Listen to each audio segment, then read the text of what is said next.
Hello বন্ধুরা, কেমন আছো তোমরা সবাই? আশা করি ভালো আছো। তো আমি নূপুর, আমার চ্যানেল নূপুর অফিসিয়াল পুজ তোমাদের সবাইকে স্বাগত। তো যারা ইউটিউব থেকে দেখছো ভিডিওটা তারা সাবস্ক্রাইব করে দিও, আর যারা ফেসবুক পেজ থেকে দেখছো তারা একটু পেজটা ফলো করে দিও। তো আজকে হচ্ছে আমি হেয়ার অয়েলিংয়ের ভিডিও বানাচ্ছি। কীভাবে আমি হেয়ার অয়েলিং করি সেটা তোমাদেরকে দেখাবো।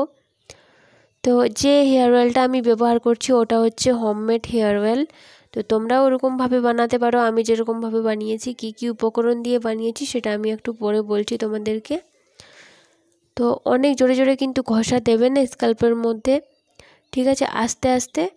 আমার ভিডিওটা একটু ফাস্ট করা আছে, তার জন্য এরকম বোঝা যাচ্ছে। তো ফার্স্টে তোমরা কম করে নেবে। যদি তোমাদের চুলের জটা যদি না ছাড়ানো থাকে তাহলে কিন্তু তোমরা কম করে নিতে পারো, কারণ পরে যদি কম করো তাহলে অনেকগুলো চুল উঠে যাবে। তার জন্য ফার্স্টেই কম করে নিতে পারো। চুলে তেল দেওয়াটা আমাদের খুব ইম্পর্ট্যান্ট কাজ। চুলে তেল দিতে হবে সপ্তাহে যদি পারো তাহলে আমি 3 দিন দিই, তোমরা 1 থেকে 2 দিনও দিতে পারো। তাহলে কিন্তু চুলের সতেজটা থাকেই, চুল রুক্ষ সূক্ষ্ম একেবারে হয়ে যায় না। তো তোমরা দিতেই পারো সপ্তাহে 1 থেকে 2 দিন। আর চেষ্টা করবে বাড়িতে বানানো শ্যাম্পু দিয়ে হেয়ার ওয়াশ করার, কারণ যে শ্যাম্পুগুলো দিয়ে আমরা চুল ধুই ওগুলোতে অনেকগুলো চুল উঠে যায়। তার জন্য বলছি বাড়িতে তোমরা কিভাবে শ্যাম্পু বানাবে সেটার ভিডিও আমি দিয়ে দেবো। তো আমি এমনি এখন বলে দিচ্ছি, বাড়িতে শিকাকাই, আঁওলা আর রিঠা পাউডার দিয়ে তোমরা শ্যাম্পু বানাতে পারো। বাট ওটাতে বেশি ফেনা ফেনা হয় না, তার জন্য বেশি হেয়ার অয়েলিং করলে ওটাতে ছাড়বে না। তো তার জন্য বলছি, যেদিন কম হেয়ার অয়েলিং করবে বা নর্মাল হেয়ার ওয়াশ করবে সেদিন হোমমেড বানানো শ্যাম্পুটাই ইউজ করবে যদি পারো তাহলে। তো এখানে দেখতে পাচ্ছ আমার কিন্তু ততটাও চুল ওঠেনি।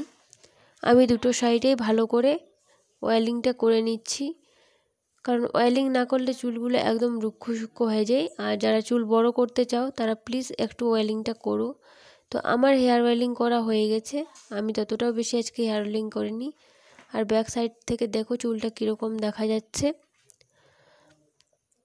তোমরা যদি চাও ওভার ফেস কম্বিং বা ওভার ফেস ম্যাসাজ করতে পারো, তাতে ব্লাড সার্কুলেশনটা খুব ভালোভাবে হবে, খুব তাড়াতাড়ি হবে, আর তোমাদের হেয়ার গ্রোথ করতে খুব সাহায্য করবে। তো তোমরা সেটা করতেই পারো।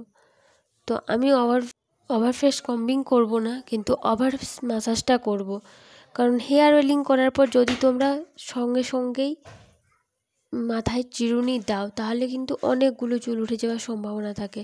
তার জন্য মাথায় হেয়ার অয়েলিং করার পর কমসে কম আধা ঘন্টা তোমরা কিন্তু চিরুনি করবে না, নইলে অনেকগুলো চুল উঠে যাবে। তো এরকম ওভার ফেস ম্যাসাজ করো, খুব ভালো রেজাল্ট পাবে। তোমরাও দেখতে পাচ্ছ আমার 1 থেকে 2টো চুল উঠেছে গুনে গুনে, বেশি কিন্তু আমার চুল ওঠেনি। তো প্লিজ চুলের একটু কেয়ার করো, আর কেমিক্যাল ফ্রি শ্যাম্পু বা যেসবই ইউজ করো না কেন কেমিক্যাল ফ্রি ইউজ করার চেষ্টা করো। তো দেখতে পাচ্ছ ওভার প্রেস করে ম্যাসাজটা করে নিলাম।